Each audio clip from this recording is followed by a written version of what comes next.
U.S. President Donald Trump has said that he will order the Pentagon and the Department of Homeland Security to prepare a migrant facility at Guantanamo Bay for as many as 30,000 migrants. The U.S. naval base in Guantanamo Bay, Cuba, already houses a migrant facility separate from the high-security U.S. prison for foreign extremism suspects that has been used on occasion for decades, including to house Haitians and Cubans picked up at sea. But a move to house tens of thousands of migrants at the base would again widen the Pentagon's role in Mr. Trump's crackdown on illegal immigration.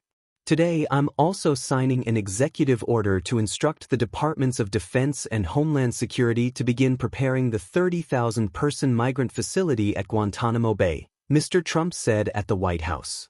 He said the facility would be used to detain the worst criminal illegal aliens threatening the American people.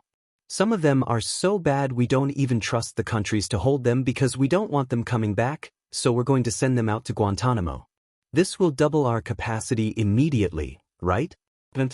Mr. Trump made the shock announcement as he signed a bill allowing the pretrial detention of undocumented migrants charged with theft and violent crime, named after a U.S. student killed by a Venezuelan immigrant. Calling Guantanamo a tough place to get out of, Mr. Trump said the measures announced would bring us one step closer to eradicating the scourge of migrant crime in our communities once and for all. Mr. Trump hosted the parents of Laken Riley, the murdered 22-year-old U.S. nursing student whose name the new Migrant Crime Bill Act bears, at the White House for the ceremony. "We will keep Laken's memory alive in our hearts forever," Mr. Trump said. "With today's action, her name will also live forever in the laws of our country, and this is a very important law."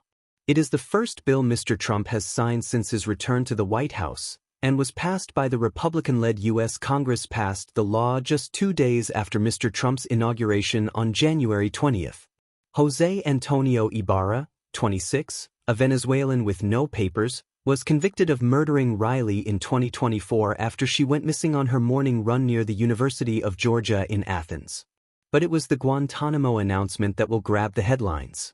Homeland Security Secretary Kristi Noem had told Fox News earlier that we're evaluating and talking about using the facility for migrants, calling it an asset. The Guantanamo prison was opened in the wake of the 9/11 attacks on the United States by Al-Qaeda. It has been used to indefinitely hold detainees, many of whom were never charged with a crime, seized during the wars in Afghanistan and Iraq and other operations that followed. At its peak, about 800 people were incarcerated at the site on the eastern tip of Cuba.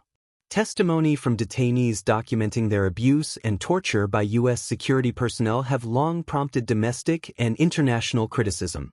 The conditions there and the denial of basic legal principles have sparked consistent outcry from rights groups, and UN experts have condemned it as a site of unparalleled notoriety.